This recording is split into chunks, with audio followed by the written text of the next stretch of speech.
Alhamdulillah nahmaduhu wa nasta'inuhu wa nastaghfiruh wa na'udzu billahi min shururi anfusina wa min sayyiati a'malina may yahdihillahu fala mudilla lahu wa may yudlil fala hadiya lahu asyhadu an la ilaha illallah wahdahu la syarika lahu wa asyhadu anna Muhammadan abduhu wa rasuluh subhanaka la ilma lana illa ma 'allamtana innaka antal alimul hakim la haula wa la quwwata illa billahil aliyyil azim. La ilaha illallah al-azim al-halim. La ilaha illallah Rabbus samawati wal ard wa rabbul arsyil azim. Allahumma inna nas'aluka al-'afwa wal 'afiyah fid dunya wal akhirah. Allahumma inna nas'aluka al-'afwa wal 'afiyah fi dinina wa dunyana wa ahlina wa amwalina. Allahumma astur awratina wa amin rawatina. Allahumma ihfazna min bayni aydina wa min khalfina wa an aymanina wa an shama'ilina wa min fawqina wa na'udzu bi'azamatika an nughtala min tahtina. Allahumma inna nas'aluka ilman nafi'a wa rizqan thayyiban wa amalan mutaqabbala.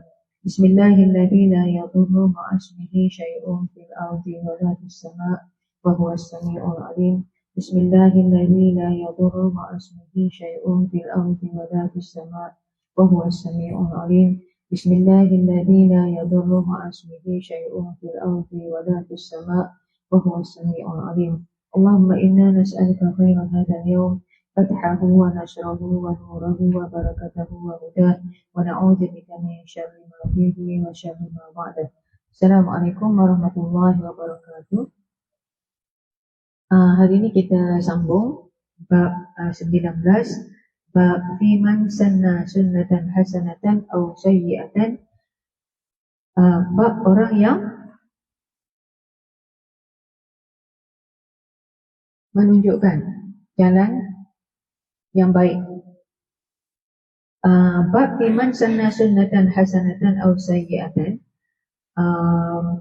bukan bermakna kita buat sunnah baru, tetapi kita menganjurkan kebaikan di atas sunnah yang sedia ada.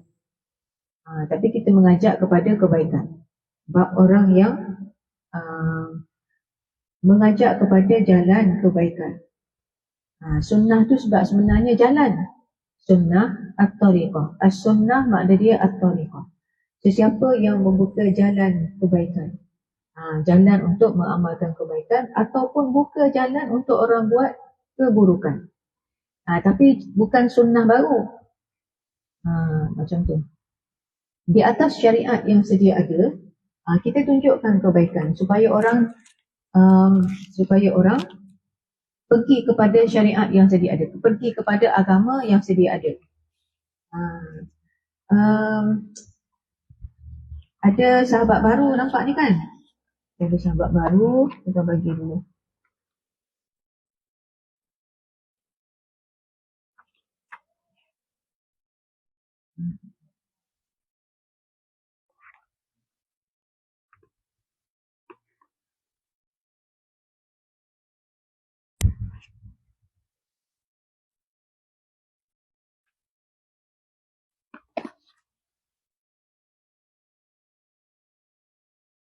Kalau kita nak faham semua tajuk kita nak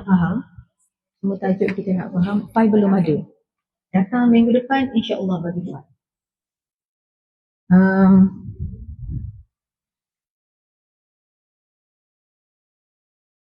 Semua bab kita memerlukan panduan yang ni, kan? Okay, sekarang kita masuk bab orang yang memulai ataupun menunjukkan jalan kebaikan, man sanna sunnatan hasanatan aw sayyi'atan, ataupun menunjukkan jalan keburukan. Sebab dia yang buka jalan, sebab dia tu menyebabkan orang melakukan keburukan. Puan-puan, untuk bab yang ke-19 ni, memang kita kena faham bab yang ke-18 dulu. Malah memang bab-bab ni walaupun nampak berasingan, dia saling kait-mengait di antara satu sama lain. Kita dah mulakan, cuba tengok balik sambil-sambil kita bagi briefing lah sikit untuk sahabat baru kita. Cuba buka balik bab yang pertama, bab apa? Bab yang pertama, bab ikhlas. Bab ikhlas. Bab pertama, bab ikhlas.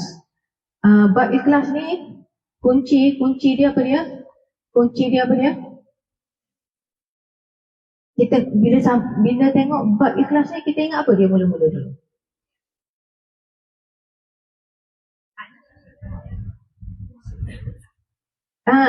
Bila bab ikhlas ni kena ingat. Ingat apa puan-puan? Kalau saya tak bagi tahu. Dua. Ikhlas ni dia adalah syarat diterima amalan. Ikhlas ni dia kenapa letak nombor satu? Sebab semua nak taubat kena ikhlas, sabar kena taubat kena ikhlas, kan? Bersifat benar pun kena ikhlas, tawakal pun kena ikhlas, macam tu. Tawakal tak boleh lah sebab tawakal dia benda dalam, kan? Yakin dan tawakal ni dia ada kaitan.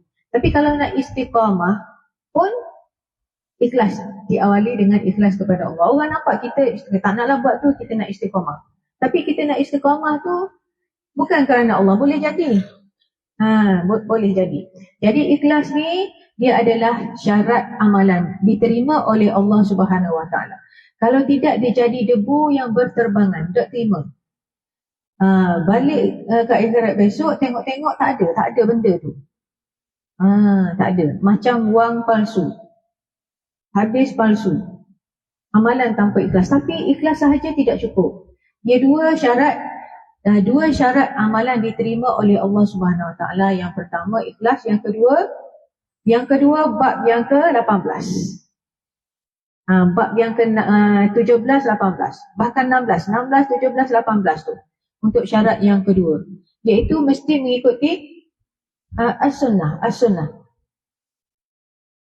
Apa lagi kalau kita nak ulang kaji bab ikhlas ni? Bab ikhlas ni dia berkaitan dengan syahadah.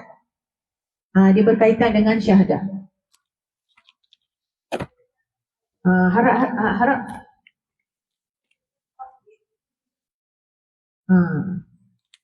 oleh kerana Ustazah tak ada file, tapi Ustazah ni memang satu benda yang tersangkut di dalam hati kalau tak ada file. Sebab Ustazah bimbang kertas-kertas yang kita bagi tu lipat letak dalam buku, letak yang kat lain. Jadi nanti bila datang semula tak jumpa dah. Jadi sebagai ganti file untuk sementara, Ustazah bagi ni untuk sahabat baru kita ni. Ganti plastik je, tapi masuk dalam ni. Kena masuk dalam ni. Ada satu. Plastik. Letak dalam tu. Nanti dia tak akan lipat. Sebab tak suka tengok kertas berlipat. Ni.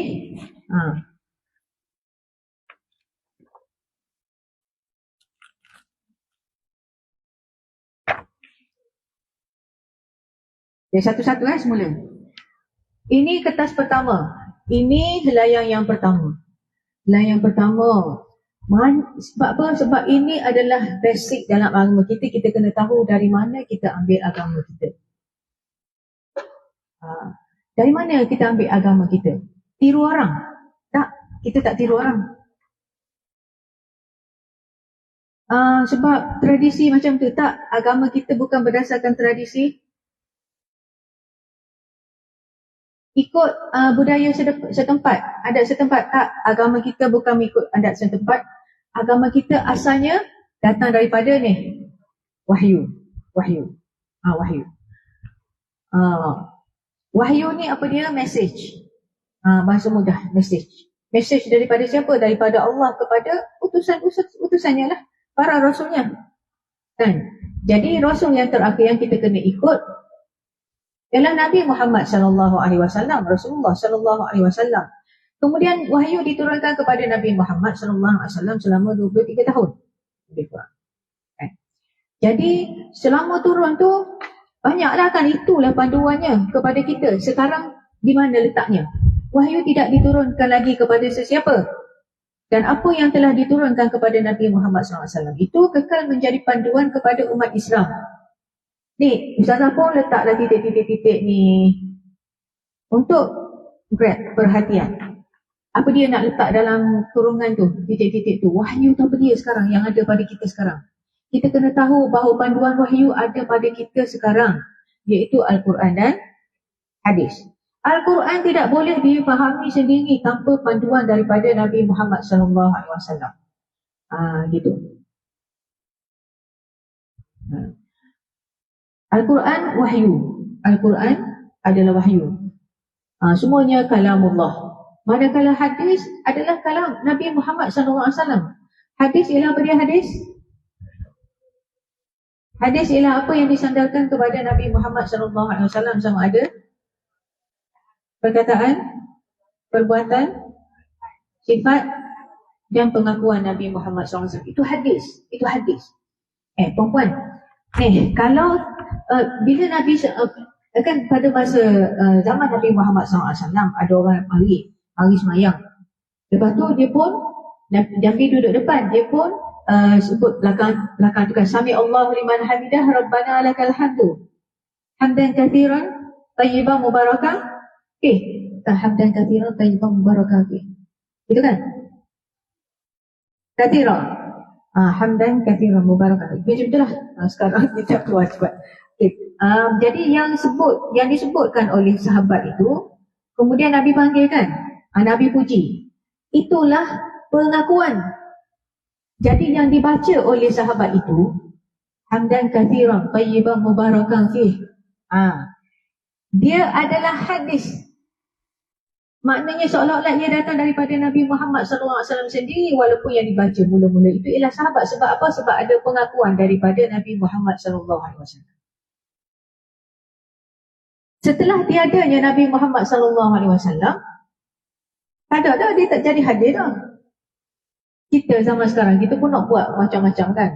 Lepas Sami Allah liman hamidah, kita pun nak reka-reka sendiri.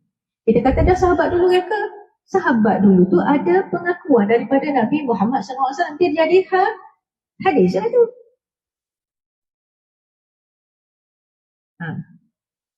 Dia bukan bid'ah dah tu. Dia bukan bid'ah. Kita nak jadi macam sahabat tak boleh. Sahabat ni dia ada special dia sendiri. Sebab apa? Sebab dia pernah jumpa dengan Rasulullah SAW. Dia beriman dan dia mati dalam iman. Itu sahabat. Kita nak reka-reka, kita kata sahabat reka tu tapi tak marah pun lah. Itu hadis pengakuan. Ingat boleh. Jadi ulang balik. Kalau boleh perempuan boleh, kalau boleh ingat, lama dah kita belajar ni. Kan kita belajar hadis dah sampai bab 19. Macam-macam dah kita bincang. Jadi ala-ala belajar, dia pandai lah sikit-sikit kan. Kalau orang kata hadis, bukan nak suruh orang kata, bukan nak tunjuk pandai, tapi kita tahu agama kita, sumber agama Islam. Yang kita kata hadis tu lain-lain, kita bukan sahabat Nabi. Sebab itu tak boleh kita kata dah mimpi. Ambil selawat yang diajarkan oleh Nabi Muhammad SAW tu, dia mempunyai nilai yang sangat tinggi. Pasal dia tu wa ma yantiqu anil hawa in huwa illa wahyun yuha. Suratul Najmi ayat 3 dan 4. Nabi Muhammad SAW tu, apa yang diperkatakannya itu tentang agama, sama ada Al-Quran ataupun hadis, adalah wahyu yang diwahyukan kepadanya. Gitu. Jadi dia dia jadi wahyu lah, kan dia jadi wahyu adalah wahyu yang diwahyukan kepadanya berdasarkan ayat tersebut. Jadi wahyu ni kita pun tulis sini Al-Quran dan hadis. Hadis kena tahu apa makna. Hadis ialah apa yang disandarkan kepada Nabi Muhammad SAW, sama ada perkataan ataupun perbuatan ataupun sifat ataupun pengakuan. Yang Nabi diam, Nabi ataupun yang Nabi puji itu dah jadi pengakuan lah tu. Kemudian terus bila sabut hadis ni terus masukkan wa man kadzaba alayya muta'ammidan falyatabawwa maq'adahu minan nas. Siapa yang berdusta atas nama aku dengan sengaja, bersiap sedia untuk ambil tempatnya di dalam neraka. Sebab apa? Sebab hadis ni wahyu. Kalau kita pergi, bukan kita lah, kalau ada orang yang berdusta, yang Nabi tak kata, dia kata Nabi kata, dia telah berdusta dua-dua sebenarnya atas nama Allah dan Rasul. Jadi bahayalah, sebab dia akan menjadi sumber agama Islam, padahal dia bukan datang daripada wahyu. Hadis palsu.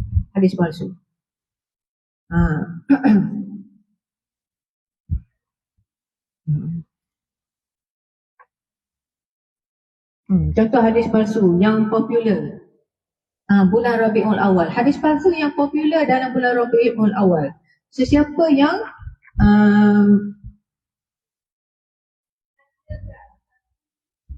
satu dirham. Satu dirham. Sesiapa yang menghidupkan maulid dan membuatkan orang lain membaca qiraah maulid, maka dia seolah-olah menghidupkan Islam. Hadis palsu. Palsu. Yang itu dia tak masuk dalam bab yang ke-19 ni. Kan sebab dia kata sesiapa yang menghidupkan maulid dan dibaca qiraah maulid, faqad ahya Islam. Dan maka seolah-olah menghidupkan Islam.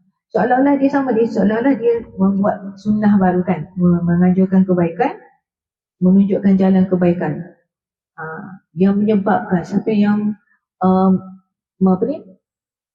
menghidupkan maulid dan menyebabkan orang tu baca qiraah maulid. Jadi kunci Nabi qiraah maulid. Faqad ahya Islam. Nampak macam dia tu dalam bab ni, tapi taklah. Pasal apa? Pasal dia hadis palsu, tak boleh dia jadi macam tu. Itu hadis palsu. Hadis palsu. Jadi dia kena sumber agama kita tu yang kita nak kata, kalau yang ni kelebihan dia itu, dapat baca yang ni kelebihannya something lah kan. Dia mesti datang daripada atas ni. Sebab tu kita kena tahu sumber tu. Macam tu. Kalau tidak kita lepas tu kita kena tahu pula hadis ni dia ada hadis palsu. Memang banyak yang tersebar. Jadi bila kita tahu yang atas tu, barulah kita nampak Islam ni agama yang sempurna. Sebab apa sempurna? Sebab dia punya source, dia punya sumber tu sangat terpelihara. Tak ada campur tangan orang. Siapa yang reka solat 5 kali sehari semalam? Siapa yang reka? Mana ada orang reka? Dia datang daripada wahyu. Allah nak gitu macam tu. Nabi kan sampai Mi'raj ke langit tu kan, turun naik tu. 5 Allah nak 5. Ya Allah nak 5, subuh nak 2. Tak ada siapa reka. Macam tu. Jadi sini Islam. Jadi sinilah, daripada sini kita pun dapat tahu Islam ni agama yang sempurna. Sini Islam ni pula nak bahagikan secara ringkas. Kita pergi kelas agama, kita belajar apa? Belajar akidah. Belajar apa? Belajar fiqh. Belajar apa? Belajar bab sembahyang. Kat mana masuk ni? Okay, sini Islam, sini akidah. Akidah ni apa dia? Ini sambil ulang kaji ni, nak masuk bab baru. Apa akidah? Bila sebut akidah, kena ingat simpulan kemas. Lepas tu baru bagi simpulan kemas. Apa nak simpul ni? Simpulan kemas. Akidah, simpulan kemas, rukun-rukun iman di dalam jiwa. Rukun iman tu kena simpul kemas. Tapi nak simpul kemas tu biar bersih, biar mari daripada sini. Akidah yang kita nak percaya tu, percaya kepada Allah sekian-sekian, sifat dia sekian-sekian, mesti datang daripada sini. Simpul kemas. Kalau benda bolok kita pergi sipur, habislah. Macam tu. Jadi kena bersih. Dia basic sini akidah. Baru pergi sini. Akidah. Macam puan-puan boleh bayang tak kalau orang kata kan, dia kata dia nak menyucikan jiwa. Tapi di sini ni orang kata bolok lah. Bolok dalam bahasa baku apa dia? Apa bolok dalam bahasa baku? Bolok ni bahasa kemana? Berserabut, bercampur aduk. Banyaklah. Kalau kata dia nak membersihkan jiwa, tapi di sini dipercaya bahawa Nabi Muhammad dibuat daripada cahaya. Apa bolok sini? Ataupun dia percaya yang tu kan? Dia kata apa?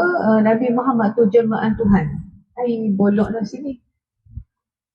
Kan? Jadi masuk sini ni kena bersih. Sebab itu semua sumber ni mesti datang daripada kita kena tahu sumber agama kita ni. Sumber agama kita. Paling kurang kita tahu, kita rasa bila kita tahu macam ni, kita akan rasa berharga. Kita menghargai apa yang ditinggalkan oleh Nabi Muhammad SAW. Apa tu? Kitabullah wa sunnati. Sini akidah kan, akidah. Akidah ni apa yang kita percaya, sipur mati. Percaya. Kalau kita simpulkan benda-benda yang dikatakan yang disebut-sebut dalam masyarakat kita, yang disebut oleh orang-orang tua kita, contoh-contoh kita simpul kemah, kalau mata ni dia kenyik sebelah kiri, ada benda molek nak berlaku, ada benda tak elok yang akan berlaku. Kita simpul kemah di sini, boleh?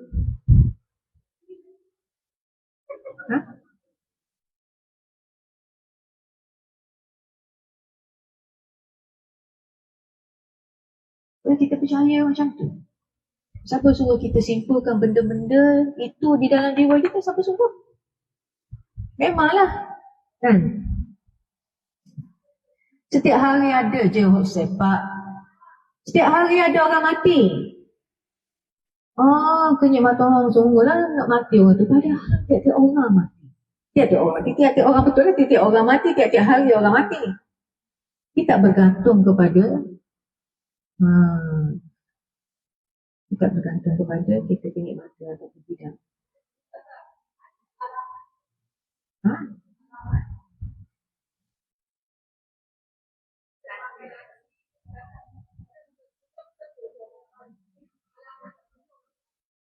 Tidak boleh diletakkan di sini.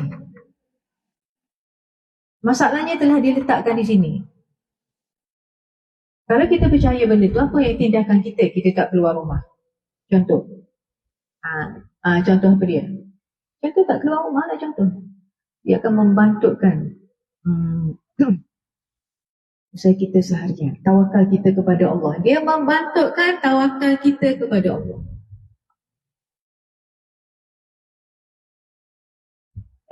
Sebab itu tiap-tiap hari kena doa zikir pagi tu. Yang kita baca tadi kan.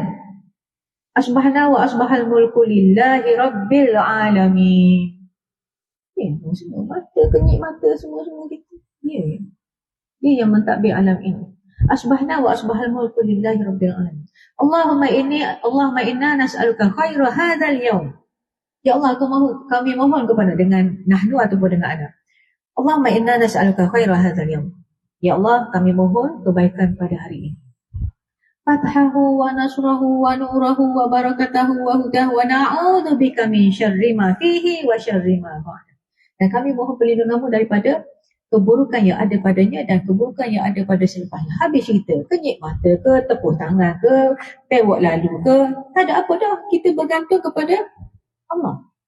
Pergi. Yang kebaikan, yang ada kebaikan tu pergi. Kalau tak jadi sebab kita percaya benda tu, maknanya sini dah bercampur dengan benda lain.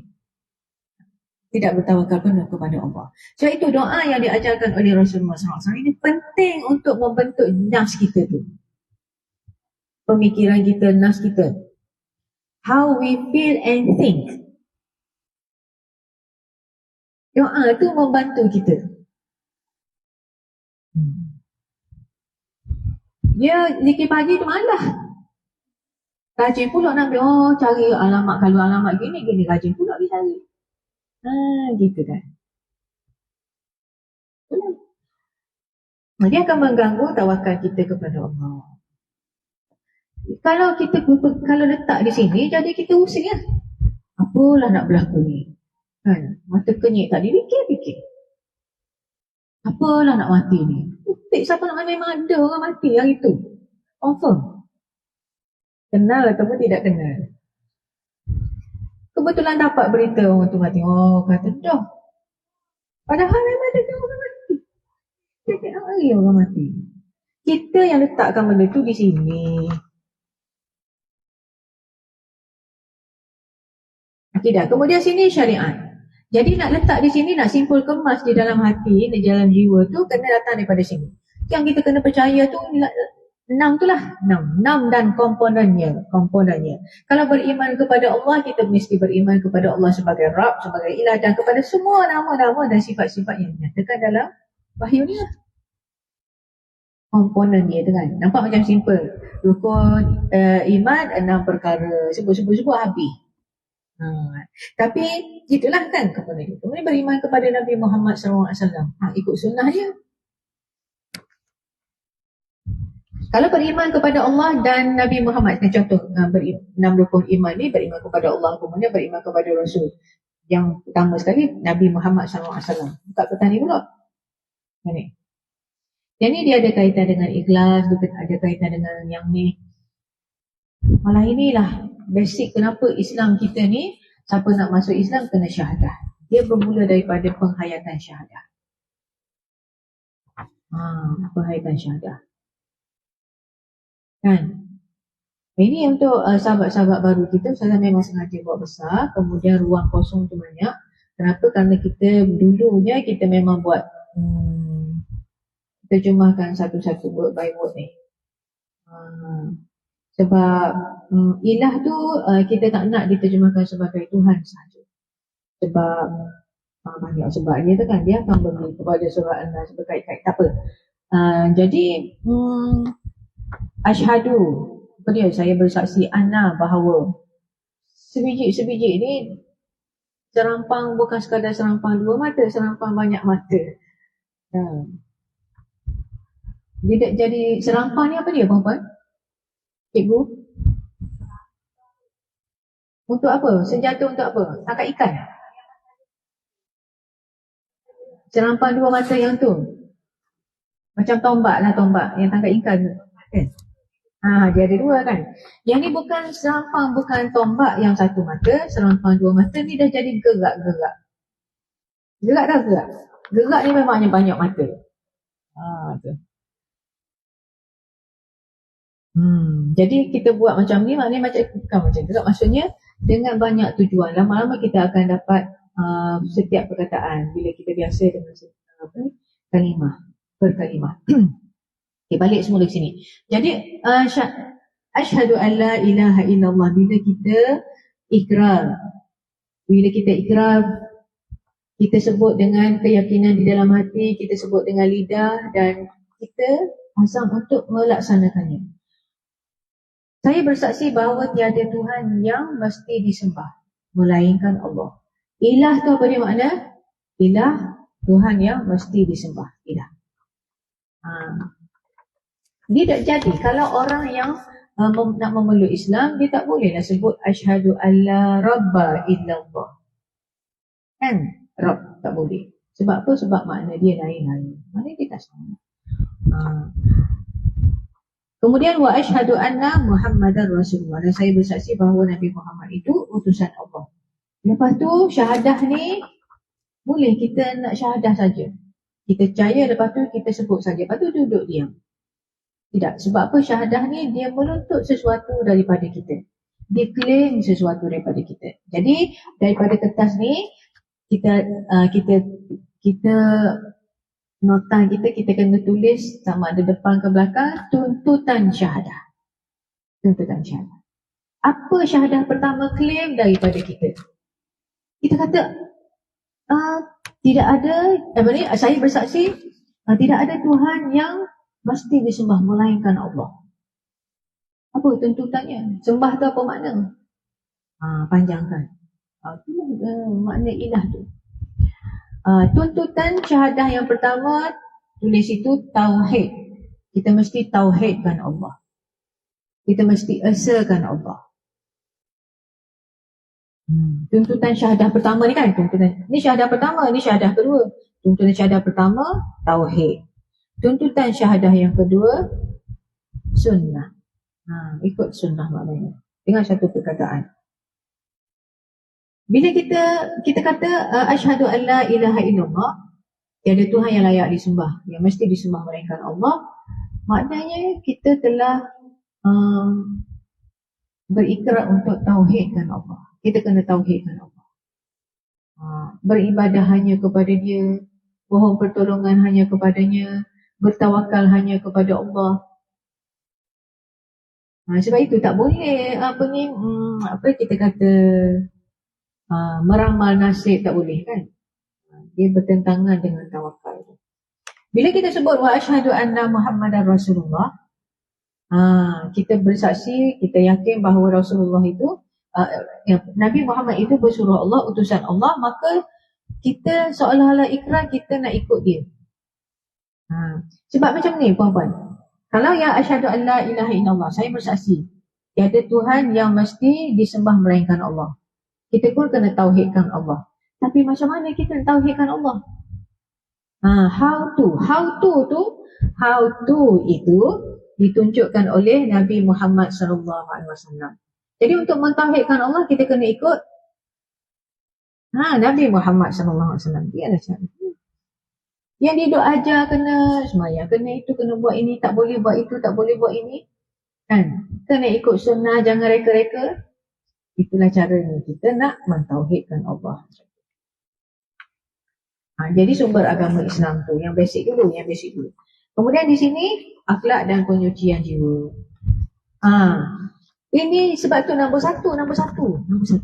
Nak menyucikan jiwa ni basic dalam penyucian jiwa yang pertama sekali ikhlas. Siapa suruh kita ikhlas? Bahaya kan. Kena tahu yang ini sebagai panduan. Mana tahu kita ni kalau kita tak ikhlas kepada Allah jadi seperti debu berterbangan. Allah tak terima. Saja. Maknanya kalau kita buat amalan ibadah tidak ikhlas kepada Allah, bukan kerana Allah, maka dia jadi seperti wang palsu, tak masuk account. Gitu. Siapa kata? Berdasarkan wahyu, ayat-ayat Al-Quran dan hadis. Gitu. Jadi sebab itulah yang ni kita jadikan kalau nota helayan tu jadi muka surat pertama sebagai panduan untuk kita belajar Riyadhus Shalihin. Tak boleh pun. Pengalaman dah banyak. Belajar Riyadhus Shalihin tapi dia tak ada yang ni. Bila belajar Riyadhus Shalihin, bila tak ada yang ni, itu yang timbul dalam WhatsApp macam-macam tu kan. Dia kata dalam Riyadhus Shalihin ada benda ni, lepas tu dia pun masuk hadis palsu. Belajar Riyadhus Shalihin tapi hak ni teruk kot tepi, hak dia palsu teruk kot tengah, dan campur aduk. Dia kena tahu sumber agama Islam. Border tu. Belajar Riyadhus Shalihin, hadis palsu pun belajar juga. Sumber daripada Yaqazah pun ambil juga. Jadi tak tahu dari mana nak ke mana. Jadi bercampur tu. Okay. Jadi bab yang ke-19 ni, Ustazah cubalah kepada cuba menerangkan di tengah-tengah bab ni, sepatutnya bab 19 ni nak faham dia kena bab 16, 17, 18. Tapi siapa-siapa yang telah masuk, tiba-tiba masuk bab 19, sekurang-kurangnya kita ada yang dan border. Jadi bab 19 ni, sesiapa yang nak ajak orang kepada kebaikan, nak menjadi dia ni pelopor kepada kebaikan, bapa kebaikan contohnya, ataupun ibu kebaikan, di kampung ke, di dalam bandar ke, mana-manalah tempatnya, dia kena ambil di sini. Dia tak boleh buat sunnah baru. Tak boleh anjurkan yang baru dalam agama. Sebab apa? Sebab kita dah belajar dalam bab yang ke-18. Kena ambil dalam border. Kalau kata kita nak jadi bapa pemodenan. Siapa bapa pemodenan? Kan? Ataupun kita kata pencipta. Pencipta apa? Dia budak-budak sekolah sekarang ni, dia ada pertandingan drone kan? Drone. Pertandingan drone tu menang nombor 1, nombor 2 ni, peringkat pertama ni, ingatkan benda tu dah ada, rupanya idea baru kan? Ada tu, yang menang itu, nombor 1 di peringkat Terengganu ni, dia drone tu, dia nak jadikan penghapus sarang lebah. Dia bagi tahu latar belakang kajian mereka ialah sarang lebah ni menjadi ancaman di sekolah-sekolah. Lepas tu dia tunjuklah dia punya adalah kes-kes pelajar yang diserang lebah semua sekali kan. Jadi dalam dia punya drone tu dia bawa tangki racun. Jadi dengan tu kita boleh kawal, bawa je drone tu semua racun pada sarang lebah tu. Itu yang nombor 1 dapat tu. Maksudnya kalau nak yang tu, Yang tu dia buat bid'ah dalam agama ke? Tak, dia bid'ah dari sudut bahasa dan dia tidak bertentangan dengan syariat kan. Bid'ah ni dia ada dua. Bid'ah dari sudut bahasa dan istilah. Bid'ah dari sudut bahasa ialah rekaan baru. Rekaan baru lah tu, drone tu dia boleh jadi musnah salah lebah tu. Itu bukan bid'ah dari sudut agama, itu bid'ah dari sudut bahasa. Rekaan baru secara umum. Tidak melibatkan agama. Kan teman-teman semua ni memang baru ni, tak ada lagi ni. Drone dia buat ambil gambar je sebenarnya ni. Jadi yang itu kalau dia boleh juga masuk dalam ni kan, sebab dia maknanya memudahkan kepada orang untuk kebaikan dalam kehidupan, dapat pahala juga, tolong orang supaya mengurangkan kecederaan kan. Benda susah kan, kalau besar memang susah. Boleh lah kan, maksudnya boleh kan, dia idea tu kan, bagi idea yang, tapi dia bukan kalau dalam istilah dia tak boleh buat. Rekaan baru menurut istilah dia tak akan dapat pahala. Contoh apa dia? Contoh kita buat sembahyang baru. Sembahyang sunat baru. Untuk sesuai dengan apa-apalah. Sesuai dengan rakyat Malaysia ke tak? Kita buat zikir baru. Contoh. Tak boleh. Dalam istilah tu sebab apa? Sebab dia dah ada sumber agama Islam kita. Untuk kehidupan, tak apa. Kan? Sebab kehidupan sentiasa berkembang.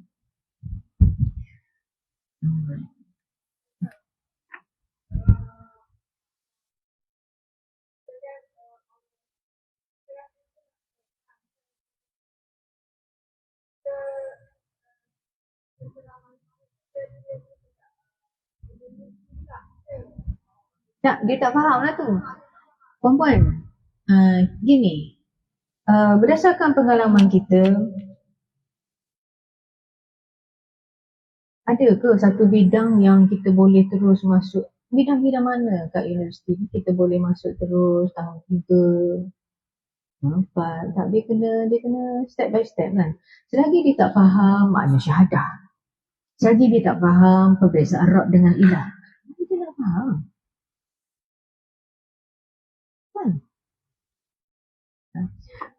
Selagi tak faham bahaya hadis palsu, selagi tak faham pembagian hadis kan, yang sahih dhaif semua tu, jadi kefahaman tu akan lain lah, akan berbeza-beza.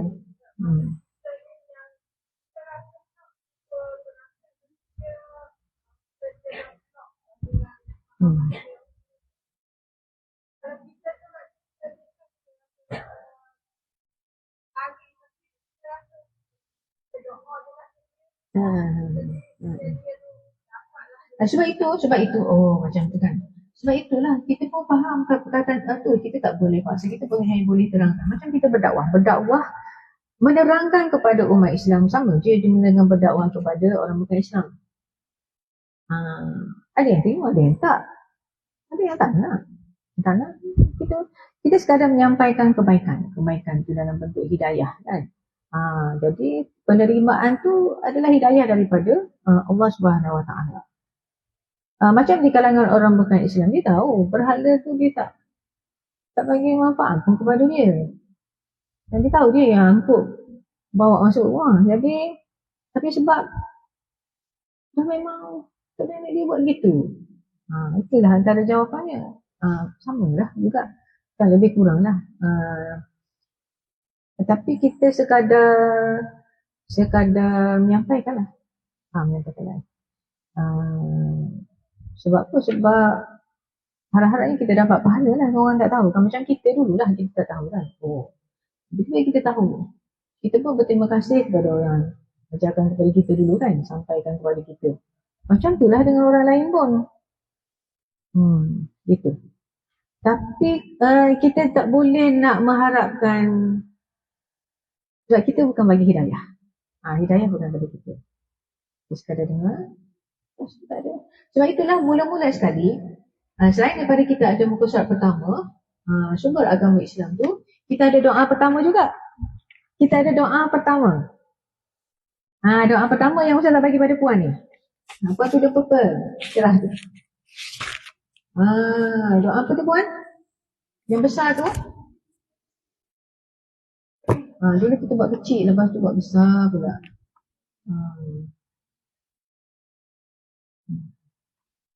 Doa tu lah sangatlah penting. Sangatlah penting. Allahumma hdini wa saddidni. Yang tu siapa nak belajar itu sendiri, siapa nak belajar dengan Ustazah? Apa dulu doa tu? Kalau tak apa, jadi mari. Kita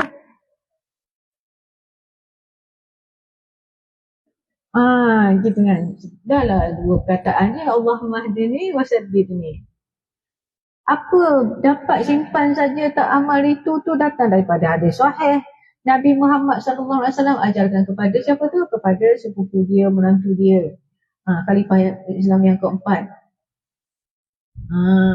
Kepada Ali bin Abi Talib. Dalam apa Sahih Muslim. Allahumma hdini wa saddidni. Ya Allah, tunjukkan saya jalan yang lurus. Jalan yang lurus. Antara bentuk jalan yang lurus ialah ilmu yang bermanfaat. Lepas tu kalau tahu saja tak ada manfaat, kalau tahu saja. Wasaddidni, dan tetapkan saya pada jalan yang lurus itu setepat anak panah yang dilepaskan daripada busungnya. Gitu. Allahumma hdini wasaddidni.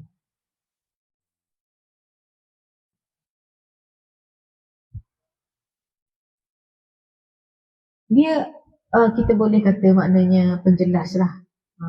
Atau menjelaskan lagi makna permohonan kita dalam surah Al-Fatihah. Ihdinas siratal mustaqim. Itulah. Kalau tak dapat petunjuk, tak dapat hidayah, jadilah orang-orang yang zalim. Sesat, tak dapat petunjuk. Kalau yang dapat petunjuk tapi tak ikut petunjuk, jadilah al-maghdubi alaihim. Orang yang dimurkai. Tahu tapi sana. Gitu. Secara ringkas macam tu.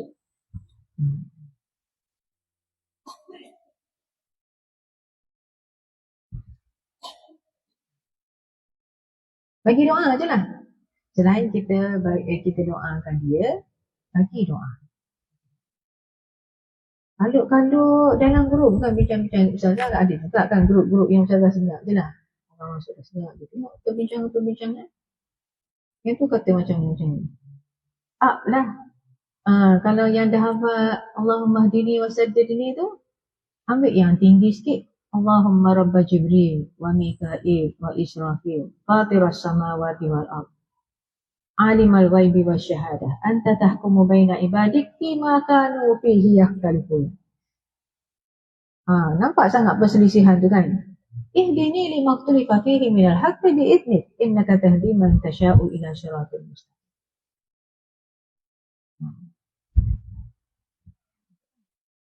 Dan kita kata kita dah syahadah kan, wa asyhadu anna Muhammadar Rasulullah. Saya bersaksi bahawa Nabi Muhammad itu utusan Allah.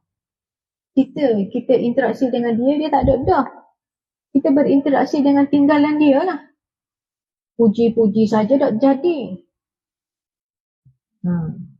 Puji-puji, hok dia kata tak dengar, hok dia larang, kita pergi langgar.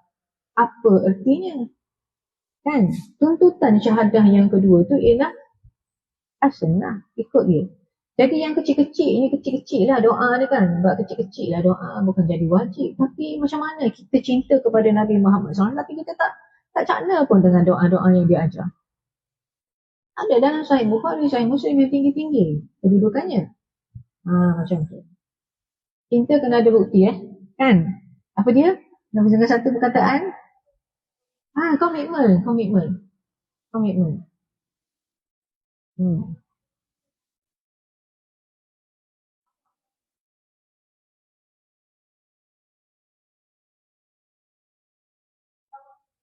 Islam. Ikut musim. Betul ikut musim. Istiqamah. Banyakkanlah selawat. Memang banyakkan selawat. Tapi selawat tu dia datang daripada sini lah. Yang ni yang terbaik.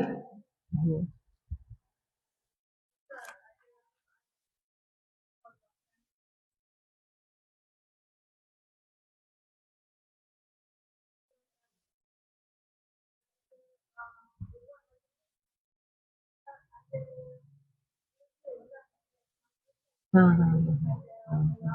Majlis ilmu lah, majlis ilmu. Hmm. Majlis ilmu. Hmm. Yalah, tapi bagi kalau kalau tidak pada tarikh itu pun bukan maksud mesti pada tarikh itu. Sebab dia nak buat pada tarikh itu maka jadi tarikh itu, tu je lah. Gitu je lah. Pada tarikh itu lah. Okay. Daripada tak ada langsung, eloklah ada tarikh tu.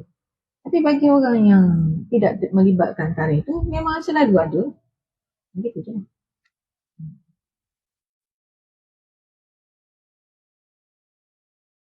Yang pentingnya dia tu lah. Saya pun tak tahu dah macam mana nak bagi tahu. Maksudnya dia bukan, dia kalau hadis-hadis tu memang tak ada yang sahih lah.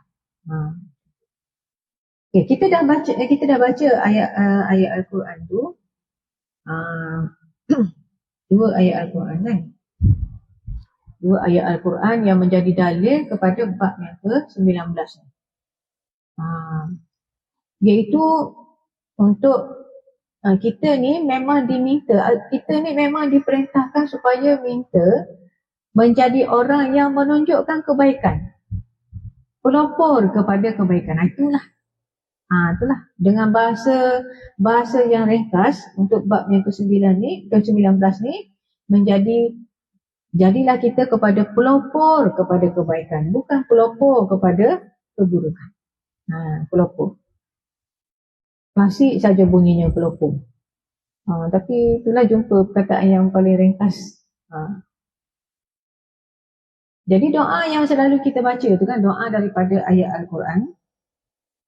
Ni daripada sifat-sifat ibadur Rahman. Kita belajar kan, kita dah buka ayat-ayat Quran yang berkaitan ni. Sebelum sampai ke ayat 74 surah Al-Furqan ni, kita dah baca ayat-ayat sebelumnya yang berbicara tentang sifat-sifat ibadur Rahman. Ibadur Rahman.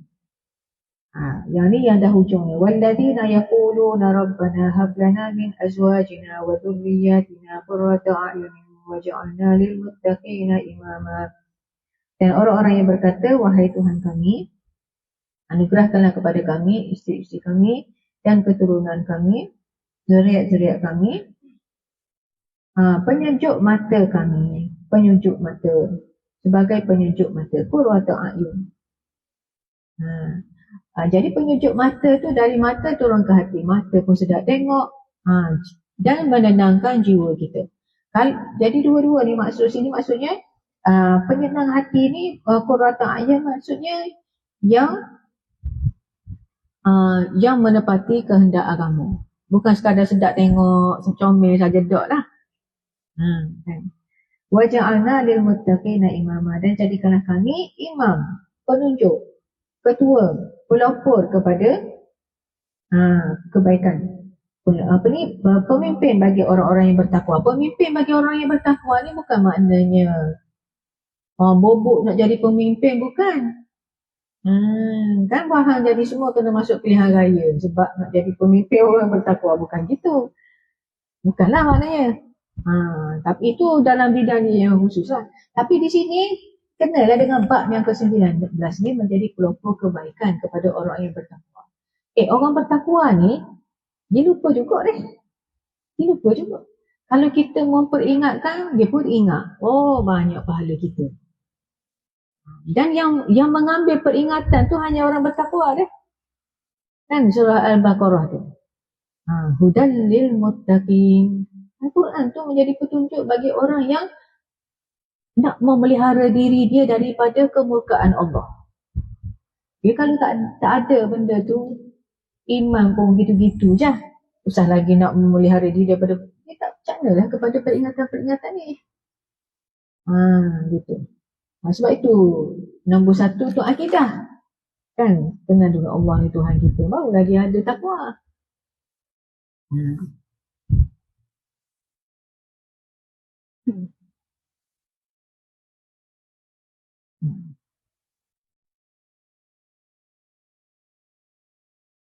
Jadi waja'alna lil muttaqina imama, dia menjadi dalil kepada syahid sini, dalil poin yang dikehendaki dalam bab yang ke-19 ni, supaya kita menjadi pelopor kebaikan bagi orang-orang yang bertakwa. Yakni ij'alna lil muttaqina a'immatan, iaitu jadikanlah kami ni ketua-ketua, pemimpin, penunjuk kebaikan kepada orang-orang yang bertakwa.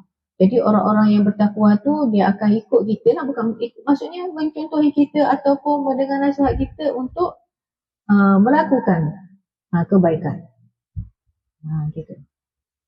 Tapi kita tu kena mulakan dengan al-ikhlas.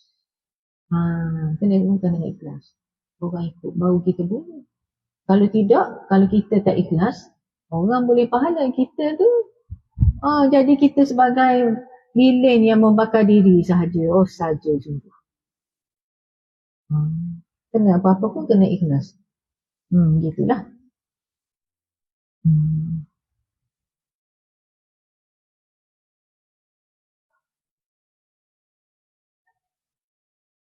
Apa ni? Tak jelas. Sekarang okey. Makna ikhlas. Kan, makna ikhlas. Siapa ingat makna ikhlas? Takriflah yang mudah tu. Melakukan sesuatu ataupun meninggalkan sesuatu kerana hendak mematuhi perintah Allah. Kalau kan kata-kata kita nak berdakwah, kita nak jadi kalau kita meminta-minta jawatan tak elok pula kan, berdasarkan hadis. Macam mana kita nak dapat pahala banyak lah ni kan. Bab ni maknanya kalau kita tunjukkan kepada orang pun ikut kita, jadi pahala orang tu masuk akaun kita. Saham macam MLM lah ni, MLM dalam Islam ni. Maknanya kita ada downline kan, lagi banyak downline lagi banyak masuk akaun kita. MLM bincang lain ya, bukan yang menepati syariah ni, bukan sekadar contoh sahaja. Apa ni tadi tak soalan? Allahu Akbar. Terlupa punca. Yang Puan tadi nak tanya tadi berkenaan dengan makna ikhlas. Melakukan sesuatu ataupun meninggalkan sesuatu kerana hendak mematuhi perintah Allah. Jadi macam mana kita nak suruh kita buat ni, nak suruh ikhlas? Cara dia yang mudah ialah kita cari dalil. Cara mudah dia kita stick dengan dalil daripada ayat Quran dengan hadis. Contoh kan, kalau dalam bab ni, kalau kita ajak ke kebaikan, kita nak berlawan, maksudnya kita nak buat tu, biarlah ikhlas kan, biar padan. Ikhlas tu kita cari sebab apa? Melakukan sesuatu dan meninggalkan sesuatu kerana hendak mematuhi perintah Allah. Mengajak kebaikan tu, kita carilah perintah Allah tu duduk mana. Kalau dalam Al-Quran duduk mana? Mengajak kepada kebaikan dalam Al-Quran, carilah ayat tu. Lepas tu kita pun latihlah jiwa kita ikut ayat tu. Saya buat tu sebab nak mematuhi perintah Allah dalam ayat tu. Apa dia ayat dalam Al-Quran? Dia. Wa man ahsanu qawlan.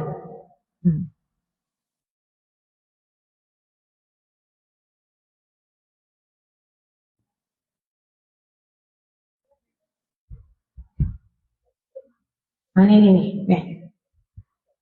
Ayat 33 surah Fussilat, contoh dia. Ayat 33 surah Fussilat, muka surat 480. Muka surat 480.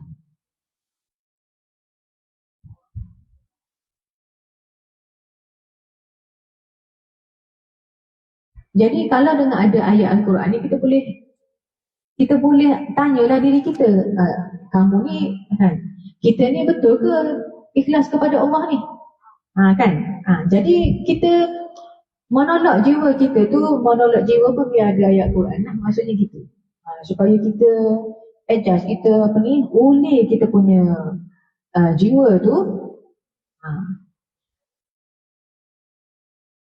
Ayat 33 surah Fussilat, muka surat 480.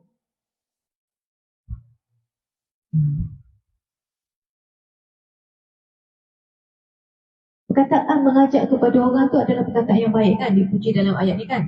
A'udzubillahi minasyaitanirrajim. Wa man ahsanu qawlan mimman da'a ila Allahi wa 'amila shalihan wa qala innani minal muslimin. Itulah contoh dia. Dan tidak ada yang lebih baik perkataannya daripada orang yang menyeru kepada da'a ila Allah, menyeru kepada Allah. Nak menyeru kepada Allah ni, nak macam mana nak buat? Apa yang nak diseru? Semua tu memerlukan konten kan, memerlukan ini, memerlukan yang ini. Kemudian nak pergi kepada Allah, nak ikut jalan siapa? Jalan mana? Kan? Mestilah kena ikut jalan Jadi nampak macam simple je ayat 33, tapi Allah banyaknya kakah dalaman, kakah luaran, gitu. Banyaknya cabaran, macam tu. Wa man ahsanu qawlan mimman da'a ila Allahi wa 'amila shalihan wa qala innani minal muslimin. Dia sendiri tu kena mengerjakan amal soleh. Ayat 33 ni simple sahaja, tapi besar dan mendalam dan banyak komponennya. Tapi yang ini kita nak cari tadi sebab apa? Sebab nak cari dalil kenapa kita ni nak kena ajarkan kebaikan. Sebab kita nak mematuhi perintah Allah ni.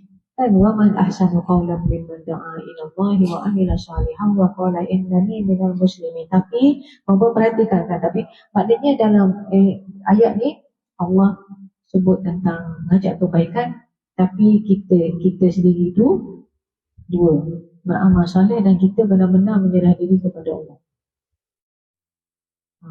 Ciri orang yang mengajarkan kepada kebaikan. Jadi barulah dia jadi ikhlas. Kan barulah dia jadi ikhlas, kita beramal soleh. Lepas tu apa lagi innani minal muslimin, menyerah diri kepada Allah.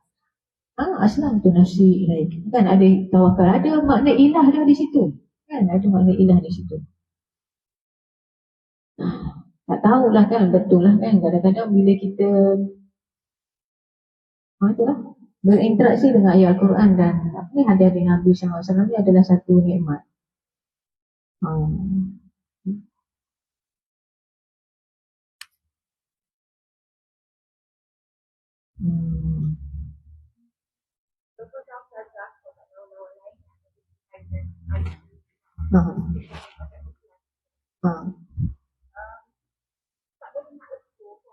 Kita tak boleh ikut, sebab tu kita panggil esting diri tu kan, anggarkan, kita anggar. Ikhlas ni duduk sini kan, macam kita kata esting diri kan, esting diri. Jadi ideal self, mana yang kita punya astagfirullahaladzim, tak ada waktu, tak apalah.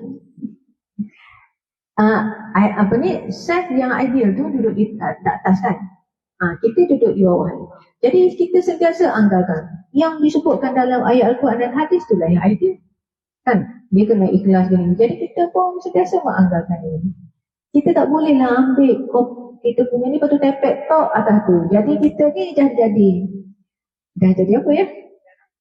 Perasan lah, akan perasan. Tapi maksud kita sebagai hamba Allah ni kan, proses tu kita sentiasa berusaha untuk meletakkan titik kita sebagai diri kita sekarang ni, diri semasa dengan ideal self tu.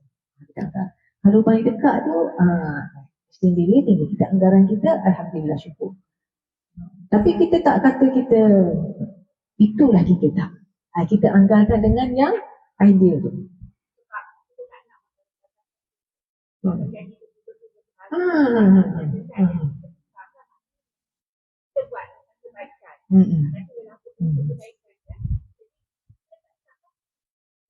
Memang tak pasti. Yang pastinya di akhirat besok. Tapi kita boleh anggar diri kita. Kan? Sebab itu kan hadis-hadis ni memang selalu diperingatkan kepada kita, ayat Quran juga. Kan? Cerita-cerita tentang orang-orang hebat di dunia, tiba-tiba balik kena sengit, masuk dalam neraka. Sebab apa? Kamu tidak ikhlas kepada Allah. Jadi benda-benda itulah kita anggarkan diri kita dengan benda itulah. So itu penting nas ni. Kan? Mana so kita anggar diri kita dengan Pada Ustazah, Lajah tu membantulah, sangat membantu. Nanti bincang lain dengan hadis yang tu. Tadi satu, tak apa. Jadi kita sambung dulu yang ni. Jadi maknanya macam mana tu, itu antara tools lah, kita kata tools yang kita boleh kita tengok. Terusnya yang pertamanya kita anggarkan tu dengan adanya teori esteem diri tu, maknanya kita boleh cubalah kan, kita cuba takrif tu. Kemudian yang keduanya dengan takrif tu, bagus Puan Zalina tanya, memang kena ulang-ulang selalu kan. Takrif tu menjadi muhasabah juga kepada kita kan. Ikhlas tu ialah melakukan sesuatu ataupun meninggalkan sesuatu kerana hendak mematuhi perintah Allah. Jadi bila masa kita buat sesuatu tu, kena ketak kita ni dengan takrif tu. Adakah kita melakukan sesuatu kerana hendak mematuhi perintah Allah ataupun kerana lain? Jadi kalau kerana lain, jadi kerana Allah tu, macam mana nak tahu itu suruhan Allah? Itulah ayat Al-Quran, hadis kan. Ataupun dia contoh macam ni kan, kalau kita nak mengelakkan lah, kita ni ada jenis sebab syaitan ni dia akan masuk mengikut pintu-pintu kelemahan kita. Kan ada orang ni pintu dia semua ada orang pintu kelemahan dia riak, ada orang ke pintu kelemahan dia macam-macam lah kan, boros ke apa-apa.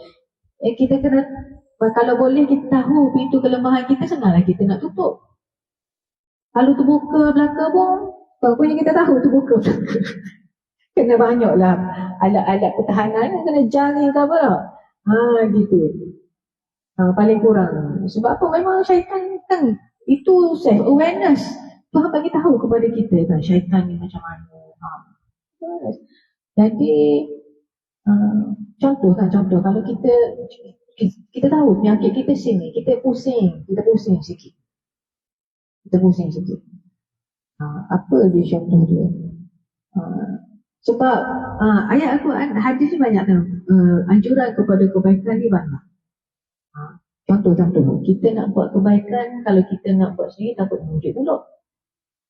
Tapi mungkin kita buat tu sebab kita tak menunaikan janji. Menunaikan janji perintah Allah kan. Menunaikan janji tu tak ada macam nak menunjuk-nunjuk sangat. Jadi kita pergi kot tu. Kita buat ni sebab nak menunaikan janji kerana Allah. Jadi contoh. Pandai-pandailah lari. Benda tu benda dalaman kan. Tapi panduannya daripada Nas tu tanya. Yang confirmnya kalau tak ikhlas memang Allah tak terima.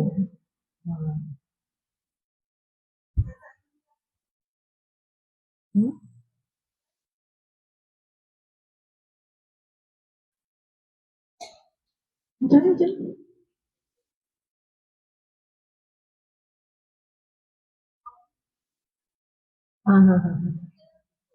Lupa apa?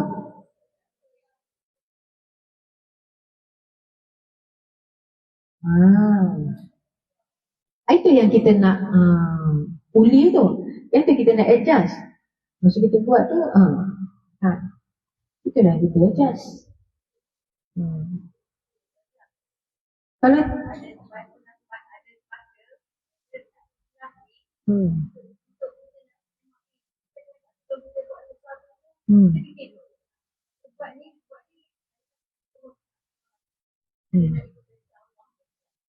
betul macam tadi kan.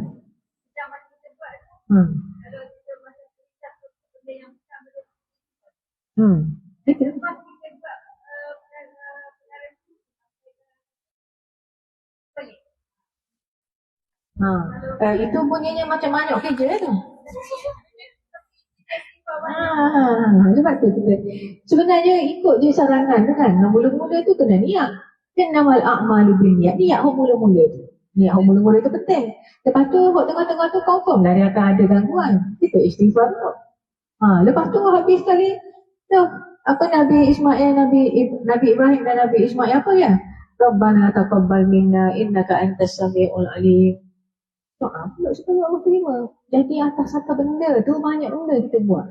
Niat dengan ikhlas, lepas tu istighfar lagi, lepas tu doa lagi atas benda satu. Satu benda yang kita buat tu, gitu. Uli tu banyak ulinya. Tumbuk-tumbuk lagi ke kanan ke kiri. Tak maksudnya atas satu amalan tu. Rutin kan? Rutin. Tapi mungkinlah rutin tu ialah kalau macam solat tu memanglah. Ialah sebab tu. Sebab tu niat ni benda di dalam hati. Kita tahu tu. Kita tahu. Sebab Allah suruh lah cepat-cepat nak pergi sembahyang. Kan dulu ada orang tanya, Ustazah, ada orang kata kita tak boleh, tak boleh solat tu sebab masuk waktu. Tak boleh solat sebab masuk waktu. Jadi kata tak ikhlas kepada Allah kalau solat sebab masuk waktu. Saya kata dia banyak, peringkat tu banyak kan. Allah suruh kita solat tapi syarat solat tu kena masuk waktu. Jadi kalau kita orang masuk waktu ni nak semayang, memanglah asalnya kerana Allah. Gitu. Tak lari dah, insya-Allah tak lari. Kita tahu sebab bukan waktu yang suruh kita, tak adalah rasanya orang yang anggap macam tu. Tapi kalau ada, memang kena betulkan lah. Rasanya tak adalah kalau kita belajar elok-elok. Gitu. Mungkin yang bertanya tu banyak sangat, datang sangat kan. Bersampah tinggi sangat jadi susah juga. Tapi paling kurang kita lah berdasarkan nas. Berdasarkan nas. Kenapa sampai banyak ni? Maknanya untuk kita itulah memulakan kebaikan tu. Kebaikannya kenapa puan-puan? Kalau kata dalam bab 19, tajuk bab 19 ni, kita nak buat kebaikan, buka jalan supaya orang beramal soleh. Adalah dalam ayat 33 ni lah. Sebab amalan soleh tu perintah Allah. Dia masuk dalam kategori ayat 33. Surah Fussilat tu. Sebab Allah suruh. Bukan sebab kita ni saja nak jadi orang ternama. Kalau orang pahat nama kita atas mana-mana lah. Supaya terpahat di mata masyarakat. Supaya niat lah tu niat. Supaya orang tahu bahawa kita ni pemimpin bagi orang. Bukan supaya orang tahu. Basic dia ialah ikhlas kepada Allah.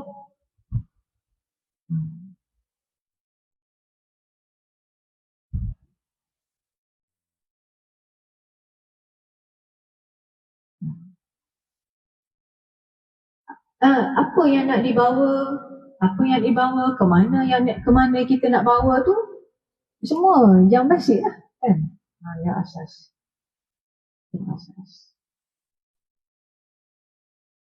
Kalau nak tengok ayat Quran lagi, sini.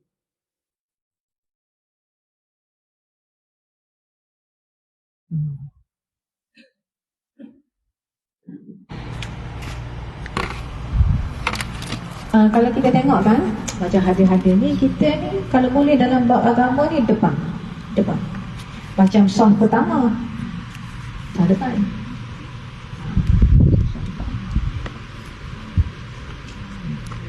Tapi jangan sampai langkau kepala orang. Datanglah orang nak ke depan. Tapi sekarang memang tak boleh, lepas kosong dah tu. Sah depan memang kosong. Takut di depan. Macam tu. Apa lagi yang di depan? Al-yadul ulya khairun min al-yadis sufla. Tangan di atas lebih baik daripada tangan tukar ni. Tukar mic. Sebab apa? Sebab nak duduk depan ni memang banyak mujahadah kena tinggi. Kalau contoh kalau di tempat kita ni lari lambat mungkin boleh duduk sah depan juga sebab orang tak berapa. Kalau di Masjidil Haram contohnya, kat Masjid Nabawi tu.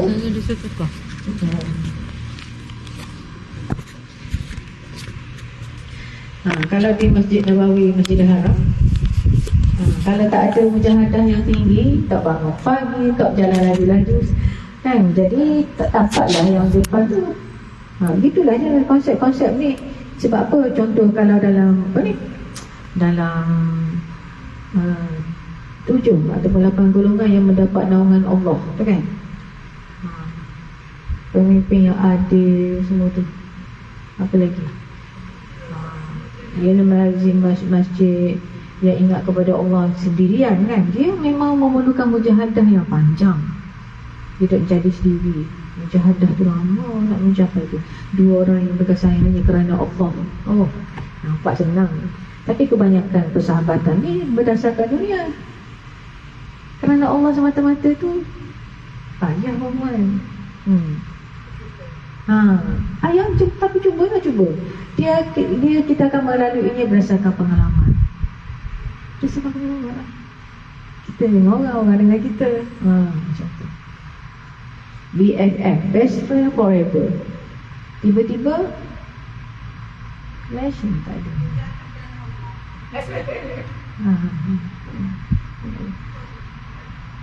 Benda-benda yang sebab tu dia dapat benda orang yang lain tak dapat tu di akhirat tu.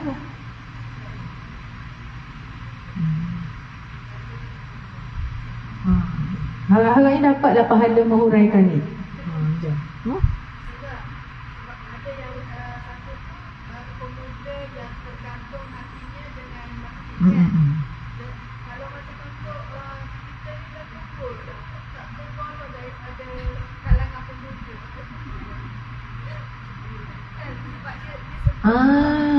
Kita tengok dulu hadis dia tu. Dah jadi benda lain. Kadang-kadang dia pun ada masuk benda lain lagi.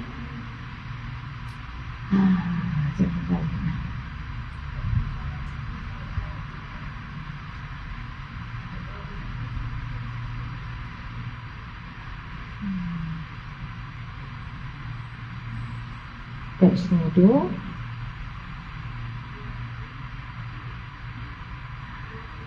dia bukan yang muda tu. Yang muda tu dia tempat lain. Sab'atun yudhilluhumullahu fi dhillihi yauma la dhilla illa dhilluh. Imamun adil wa syabun nasha'a fi ibadatillahi ta'ala wa rajulun qalbuhu mu'allafun fil masajid. Syabah pemuda tu maknanya pemuda tu dia membesar, dia dewasa dalam keadaan beribadah kepada Allah.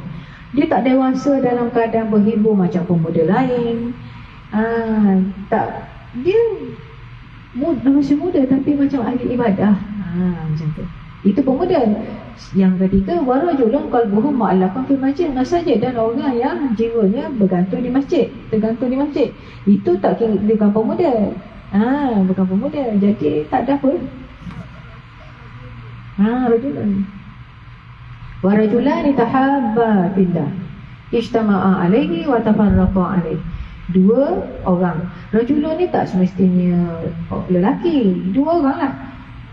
Patut kita nak bersahabat macam mana dok? Kita orang puan bukan rajulun. Kan? Dua orang yang berkasih sayang pada jalan Allah, bertemu kerana Allah, berpisah pun kerana Allah. Begitu juga warajulun dan imra'atun zatu mansibin macam Malin. Faqala inni akhafullah. Seseorang yang digoda oleh wanita yang mempunyai kedudukan, yang mempunyai kelebihan dan kecantikan. Dia jawab apa? Dia tak jawablah. Saya takut kepada Allah. Jadi kalau orang perempuan tu macam tu lah juga kan. Gitu. Apa lagi? Warajulun, Allah sebut semua. Warajulun tasaddaqa bi sadaqatin fa akhfaha hatta la ta'lama shimaluhu ma tunfiqu yaminu. Seorang yang satu lagi ni orang yang bersedekah. Bersedekah dia sembunyikan. Sehingga tangan kiri tak tahu apa yang diberikan oleh tangan kanannya. Genggam molek. Gitu. Maksudnya ikhlas tak bagi tahu sebenarnya.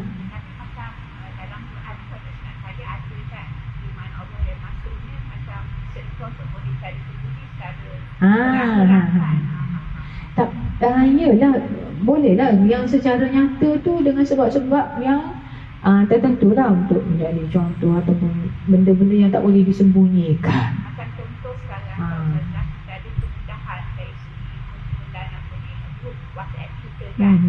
Jadi macam kita nanti seorang rakan kita tu untuk menguruskan infak yang kita buat. Jadi macam dia akan nampak lah infak kita yang senang bagi nombor akaun je. Klik. Nombor akaun tu tak ada siapa tahu. Maknanya orang yang menguruskan dia, yang satu Contoh kan. Sebab apa? Sebab ini kan daripada wahyu Tuhan, tahulah songeng-songeng kita ni macam mana. Kan kebanyakannya gitulah.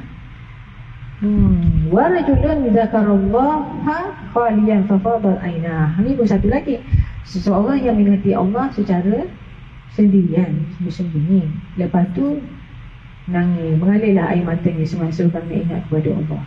Dia bukan dalam majlis kan, bukan dalam majlis zikir lepas tu nangis ramai-ramai tu lain. Dia kena sebut, itulah keikhlasan.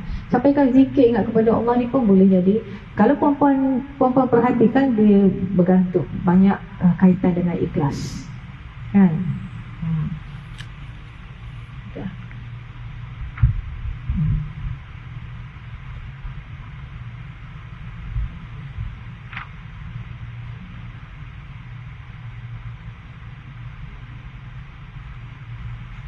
Tengok ayat yang kedua tu kan. Ayat kedua tu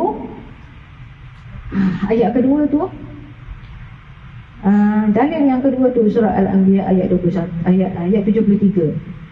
Kan. Muka semula. Elok juga kita ulang, rasanya dah lupa ni.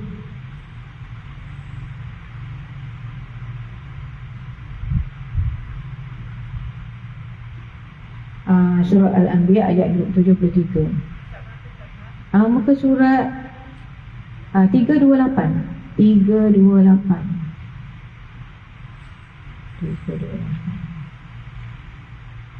Kan kita dah baca ni.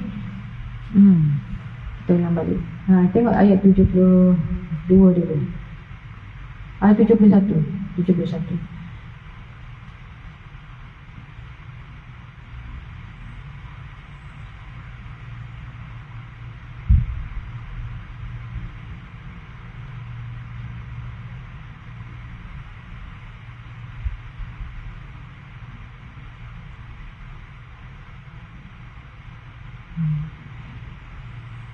Ini cerita Nabi Ibrahim kan. Cerita Nabi Ibrahim.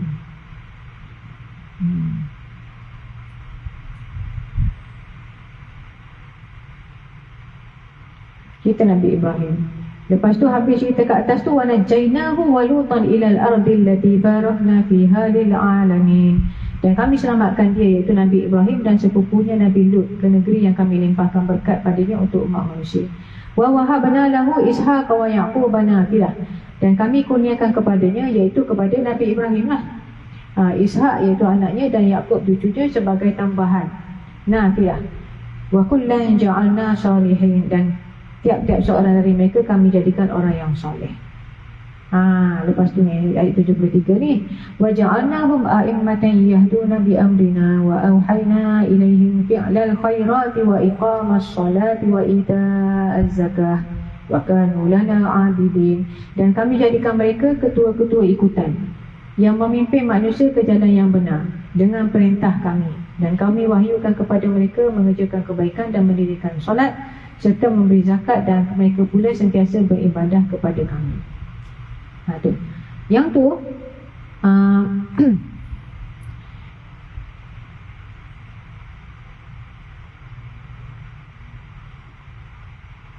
dia mematuhi perintah Allah tadi kan. Dia mematuhi perintah Allah.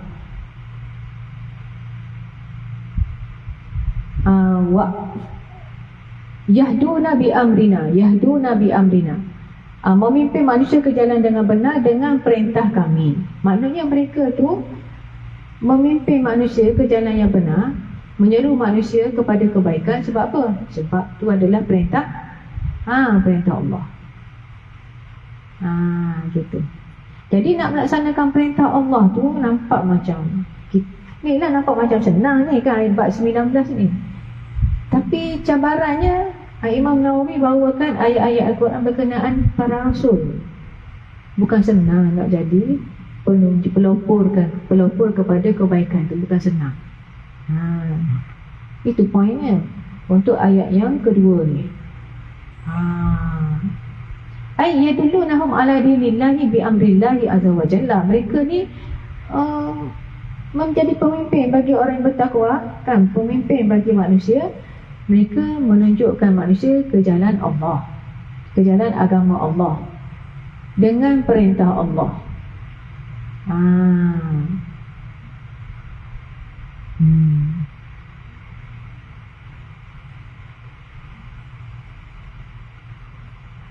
Tapi mereka ni, cuba kita tengok ni, yahduna bi amrina lamma sabaru wa kanu bi ayatina yuqinun. Cuba buka surah As-Sajdah dulu. As-Sajdah ayat 24. Nak kaitkan tu. Jadi bukan senang lah perempuan, maknanya gitu. Apa tu? Surah As-Sajdah ayat 24, muka surat 417.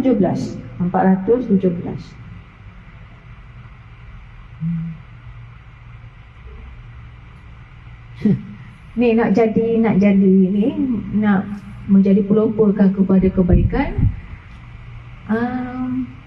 Dia ada dua ciri ni. Tengok ayat 24 surah As-Sajdah.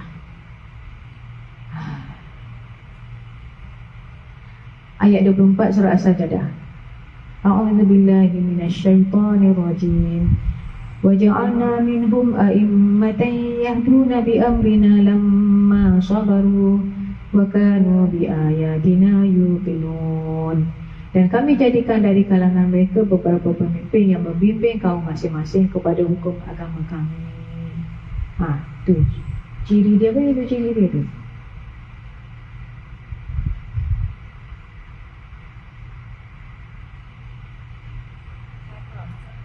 Yang pertamanya sabar.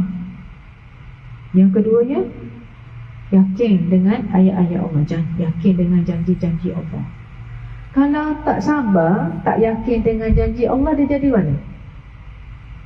Berhenti sekat jalan. Tak ada orang ikut, kita berhenti dah. Apa nak jadi pemimpin orang bertakwa macam mana? Kemarin ada, esok tak ada dah. Sebab apa? Sebab fed up. Orang baru nak ikut, berasa nak ikut, tiba-tiba kita tak ada dah. Sebab apa? Sebab tak sabar dan tidak yakin dengan ayat-ayat Allah. Gitulah maknanya.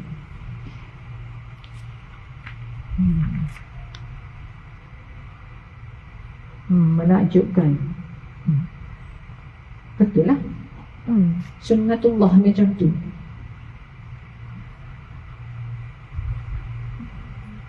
Kan kita belajar bab sabar, Nabi-Nabi yang paling sabar.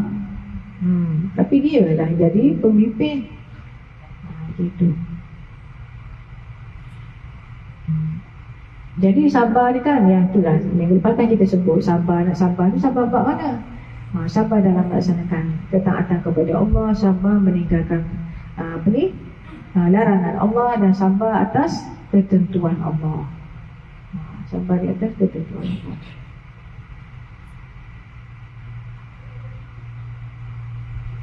Sabar perempuan kalau macam Nabi Nuh, ketentuan anak dia kan terkenang. Sabar lah, tak tahu macam mana.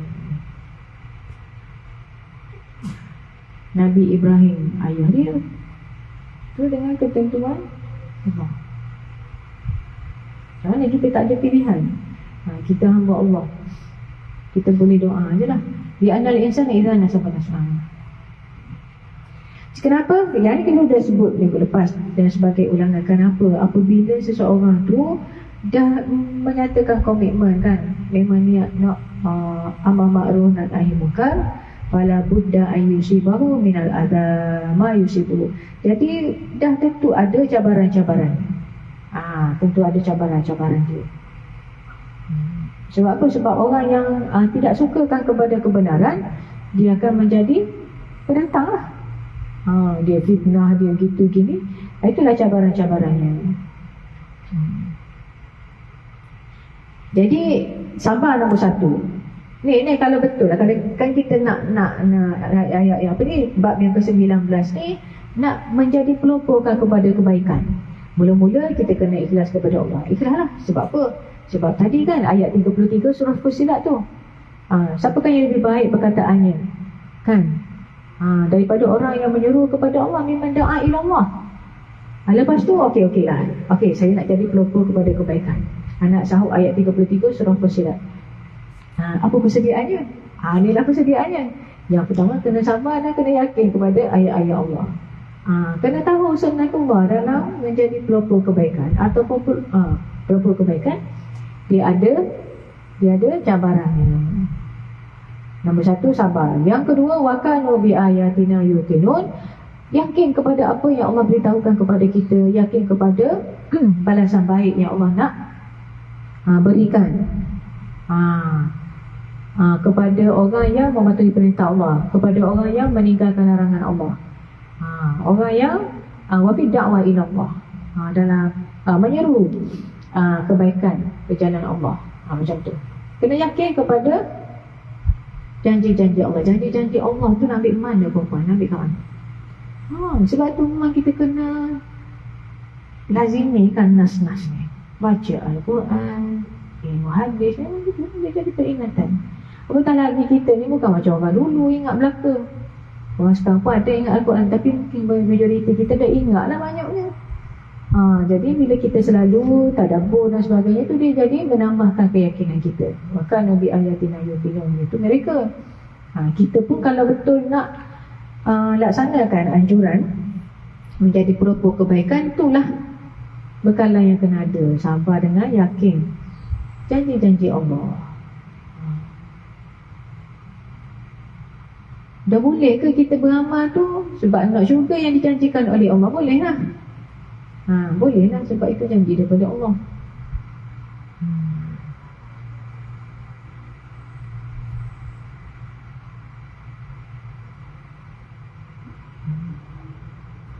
Kan kita kena wajib beriman kepada hari akhirat dan komponennya.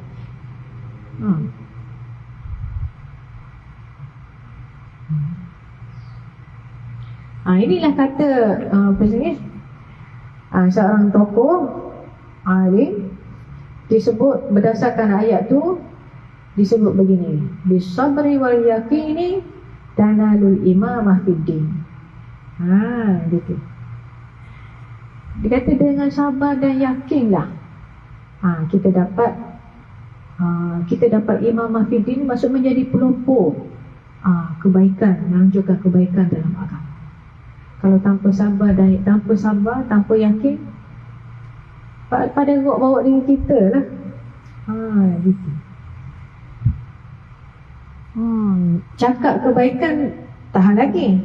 Kalau larang kemungkaran, kan memang susahlah sikit. Walau bagaimanapun kita cubalah ikut cara Nabi Muhammad SAW. Kadang-kadang kata, bila kita contoh, kalau kita tegur hadis palsu kan, kita nak cakap macam mana perempuan cara yang terbaik? Ustazah selalulah responnya ada dua. Satu, berterima kasih. Satu lagi, tak nak terima lah. Biasalah kan. Kalau yang terima tu tak adalah tuduhan-tuduhan apa. Tapi kita kena cubalah ikut cara yang dianjurkan oleh Nabi Muhammad SAW. Macam mana tegur, mungkin kesilapan sebelah kita, tapi maklum bahawa para rasul ni dia terima tuduhan, kan? Macam-macam tuduhan. Tak ada lah cara yang terbaik, yang menepati ilmu psikologi manusia kan, yang paling lembut sekali para rasul lah. Ada lagi orang lain? Tak ada lah. Kita mengikut dia je. Tapi rasul-rasul ni, apa yang dituduhnya? Dituduh kepada rasul-rasul ni, terutamanya rasul-rasul ulul azmi lah. Rasul ulul azmi siapa?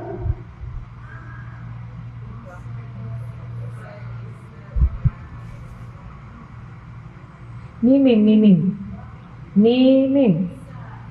Singkatan. Mimim tu ikut masa, ikut zaman dah.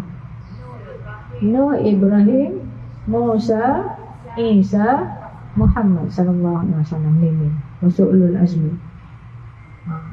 Dia bukan untuk dihafal budak-budak je. Kan bila kita belajar bab akidah ni, nak sangat kepada kan Rasul ulul azmi tu, pasal mereka lah yang lain-lain pun menghadapi cabaran juga. Tapi itulah. Mana tadi?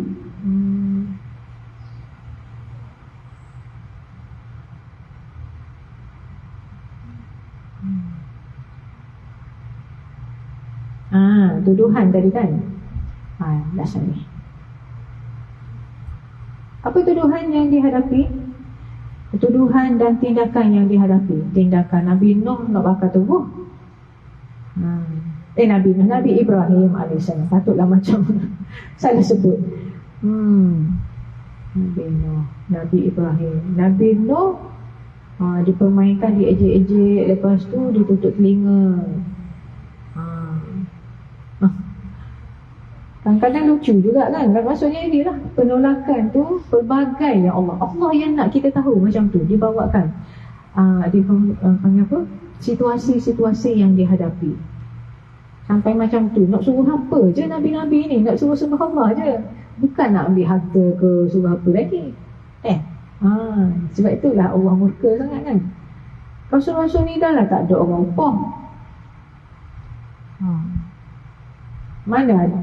Bukan, yalah. Majnun.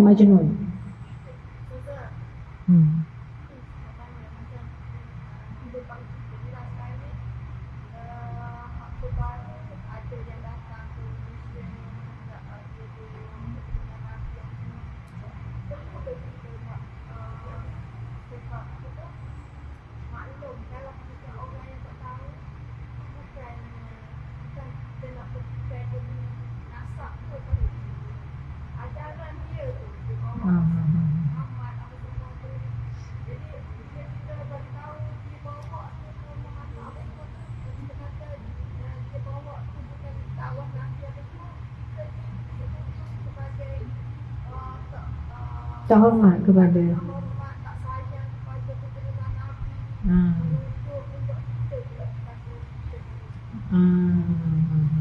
gini. Tak ada sebab gini. Pandai kepada tu lah. Fa in tanaza'tum fi syai'in farudduhu ila Allahi wa Rasul. Tengok. Semua keturunan Nabi dia kena balik kat tu juga. Itu je lah. Semua keturunan Nabi dia kena ikut moyang dia tu. Al-Quran ada. Kalau dibawa benda lain tak jadi juga. Cinta ni bersebab. Ada reason. Gitu. Jadi tapi kalau kita, dia sebenarnya benda-benda gini payah lah kalau kita nak. Sebab itu pentingnya majlis ilmu Puan Narbiha.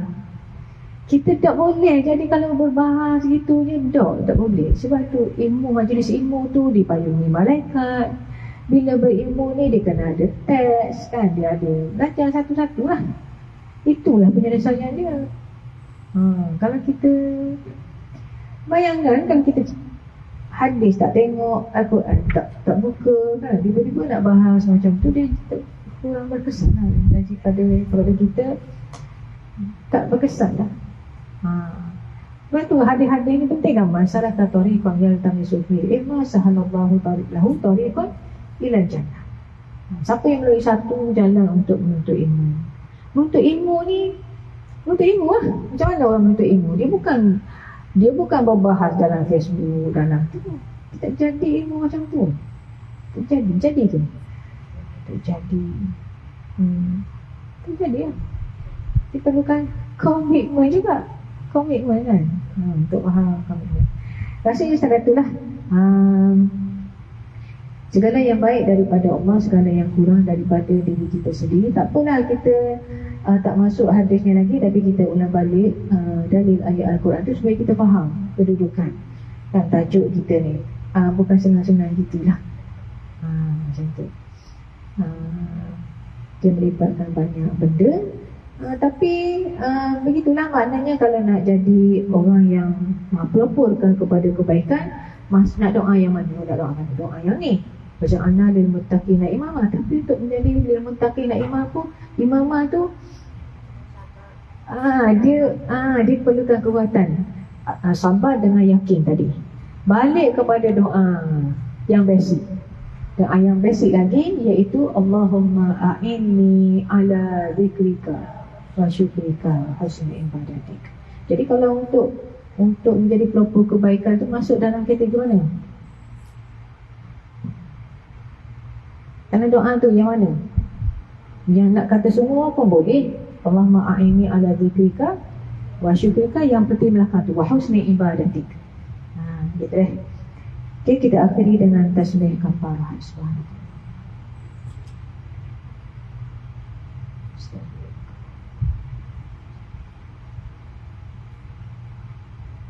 Assalamualaikum warahmatullahi wabarakatuh.